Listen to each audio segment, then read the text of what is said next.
खुद से जीतने वालों को मेरा सलाम। दोगुने साइज के अनुभवी फाइटर से पिटाई खाने के बावजूद ये 12 साल का लड़का काउंटर अटैक करता रहा। दूसरे राउंड में जब लड़के की नाक से खून बहने लगा तो असिस्टेंट कोच ने कहा बस करो। लड़के ने कहा नहीं नहीं, मेरी टीचर कहते हैं कि अगर फाइट शुरू करते हैं तो कम से कम 3 राउंड खेलो। ये नज़ारा देखकर कस टमाटो की आंखें खुली रह गईं। लड़के का नाम था माइक टायसन, जिसे न्यूयॉर्क के बेहतरीन कोच कस टमाटो से एक पुलिस ऑफिसर मिलाने लाया था। बाद में कस टमाटो ने उस पुलिस ऑफिसर से कहा ये लड़का वर्ल्ड चैंपियन है, अगर ये लड़का डिस्ट्रैक्ट नहीं हुआ तो ये दुनिया का महानतम बॉक्सर बनेगा। ये असाधारण शब्द थे जो एक असाधारण कोच के मुंह से निकल रहे थे। कस टमाटो के लिए मोहम्मद अली ने कहा था कि इस समय धरती पर टमाटो से अच्छा कोच नहीं, ये खेल की समझ और टेक्निक में सालों आगे हैं। कस टमाटो ने पहली नजर में माइक टायसन की सबसे बड़ी ताकत भांप ली। टायसन के अंदर कुछ बनने की गहरी भूख और मानसिक दृढ़ता थी। टमाटो कहते हैं कि मैंने सोचा कि अगर ये बच्चा छोटी उम्र में इतनी मानसिक दृढ़ता दिखा सकता है तो फिर ये किसी भी प्रकार की चुनौती का सामना कर सकता है। 12 साल की उम्र में माइक टायसन बच्चों के जेल में क्यों थे? कहानी शुरू से शुरू करते हैं। माइक टायसन पैदा हुए थे ब्राउन्सविल, ब्रुकलिन में, ऐसी बस्ती जिसे आज भी न्यूयॉर्क की सबसे खतरनाक कॉलोनी माना जाता है। यहाँ पैदा होने वाले लड़कों का कोई भविष्य नहीं था। कहा जाता था कि अगर ब्राउन्सविल में पैदा हुए हो तो 25 साल से पहले पुलिस की गोली खाओगे या किसी क्रिमिनल की या फिर किसी जेल में सड़ोगे। माइक टायसन के घर की स्थिति भी बहुत निराशाजनक थी। पिता बचपन में घर छोड़ गए और मां ड्रग एडिक्ट थी। 11 साल के माइक टायसन ब्राउन्सविल में फिट होने के लिए बड़े बच्चों के साथ मिलकर आस पड़ोस में चोरी करता और जुआ खेलता। कई बार पकड़ा गया तो जुवेनाइल होम्स यानी बच्चों के जेल भेजा गया। जेल में भी माइक टायसन के हालात बहुत खराब थे। उन्हें बॉर्डरलाइन रिटार्ड यानी लगभग पागल समझा जाता। फिर एक दिन माइक टायसन को पता चला कि जेल में कोई पुलिस ऑफिसर बॉक्सिंग सिखाता है और माइक टायसन ने जिद पकड़ ली कि मुझे बॉक्सर बनना है। एकदम जिद क्यों पकड़ ली? माइक टायसन कहते हैं बहुत सारे कारण हैं। मैं जहां से आया था वहां फाइटर की इज्जत होती थी और मैं सच में कुछ बनना चाहता था। मैंने बहुत भीख मांगी, पुलिस ऑफिसर की सारी शर्तें मानी, तब जाकर मैं जेल में बॉक्सिंग सीखने लगा। फिर कस टमाटो से पहली मुलाकात हुई जो 12 साल के छोटे बच्चे का जीवन बिल्कुल अलग दिशा में मोड़ देगी। माइक टायसन कहते हैं कि कस टमाटो की खासियत थी कि वो जिसके जीवन में आते वो इंसान बेहतर हो जाता। कस टमाटो सबकॉन्शियस प्रोग्रामिंग और मेंटल स्ट्रेंथ में बहुत विश्वास रखते थे। उनकी कोचिंग फिलॉसफी के 2 आधार स्तंभ थे। पहला, कॉन्फिडेंस। कस टमाटो कहते इंसान में कॉन्फिडेंस है तो उसे बहुत कुछ सिखाया जा सकता है। अगर आत्मविश्वास और कल्पना शक्ति ठीक से उपयोग किए जाएं तो किसी भी जीनियस को परास्त कर सकती हैं। Confidence and imagination applied properly will supersede genius. Low self esteem. सबसे पहले कस टमाटो ने नोटिस किया कि माइक के अंदर आत्मसम्मान और सेल्फ एस्टीम की भारी कमी है। बचपन में टायसन को बहुत मारा और धमकाया गया। माइक टायसन कहते हैं कि मैं बचपन से सुनते आ रहा हूं कि तुम बहुत बदसूरत हो, तुम्हें कुछ नहीं आता, तुम्हारा कोई भविष्य नहीं है। कस ने सबसे पहली बात माइक टायसन से कही कि हर दिन कांच में दिखा करो और खुद से बोला करो कि मैं कितना कमाल का बॉक्सर हूँ, मैं कितना अच्छा महसूस करता हूँ, मैं कितना अच्छा दिखता हूँ, मैं महान इच्छा शक्ति का मालिक हूँ, मेरा शरीर और मन हर दिन ताकतवर होते जा रहे हैं। कस टमाटो ने माइक टायसन को मिशन और उद्देश्य से भर दिया और ये दिन में कई बार दोहराने के लिए कहा कि मैं कितना लकी हूँ, मेरे पास इतना बड़ा मिशन है, मैं दुनिया का इतिहास का महानतम बॉक्सर बनने जा रहा हूँ। इस मिशन के अलावा मेरे लिए कुछ मायने नहीं रखता। वे 16 साल के माइक टायसन से बार बार पूछते, क्या तुम्हें पता है क्यों तुम इतनी मेहनत करते हो? क्या तुम्हें पता है तुम हर दिन सुबह 4 बजे वर्ल्ड चैंपियन बनने के लिए उठते हो? बिना सोचे समझे कुछ मत करो, महसूस करो कि तुम्हारी हर प्रैक्टिस से तुम्हारा जीवन बदलता जा रहा है। देखो खून पसीना बहाते हुए तुम कैसा महसूस करते हो।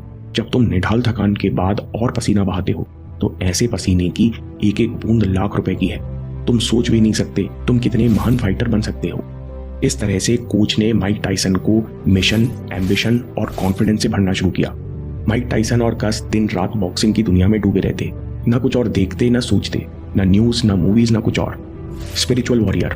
कोच माइक से कहते हैं कि अपने अंदर स्पिरिचुअल वॉरियर जगाओ जो पैसे और प्रसिद्धि के लिए नहीं लड़ता, वो केवल खुद को जीतने के लिए, खुद की सीमाओं को परखने के लिए लड़ता है, वो महानता पाने के लिए लड़ता है।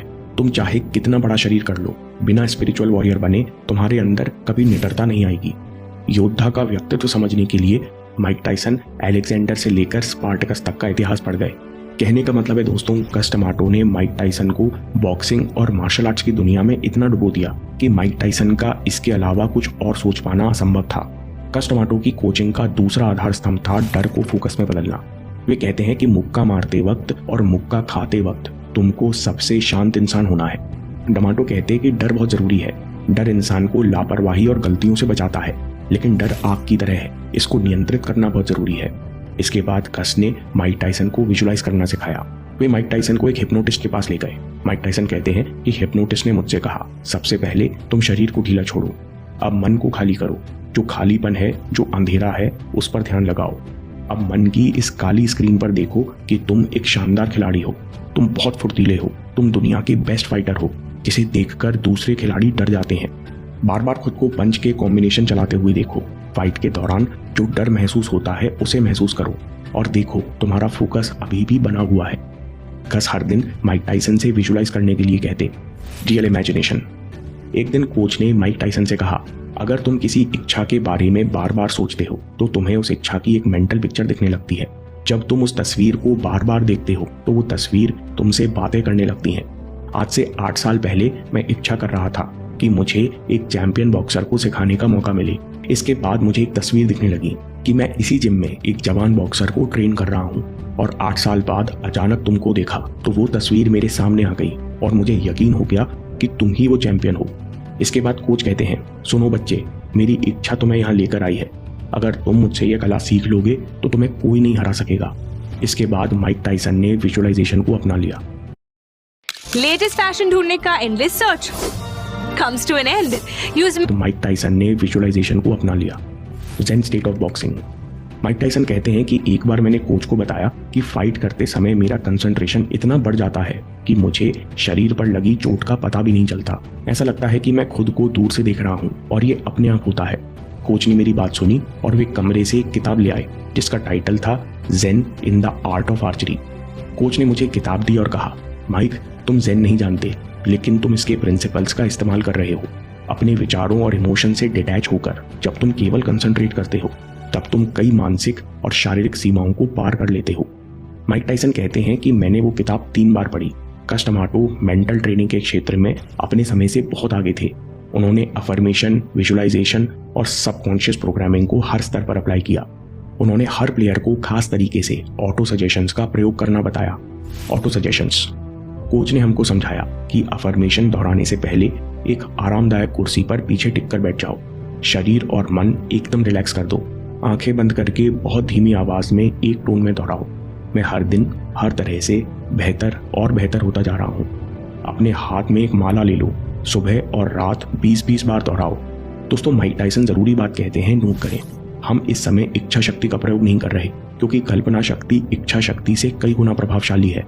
इस समय कल्पना करो, यानी बोले गए शब्दों की सच्चाई महसूस करो। सब कुछ बहुत आसानी से हो रहा है।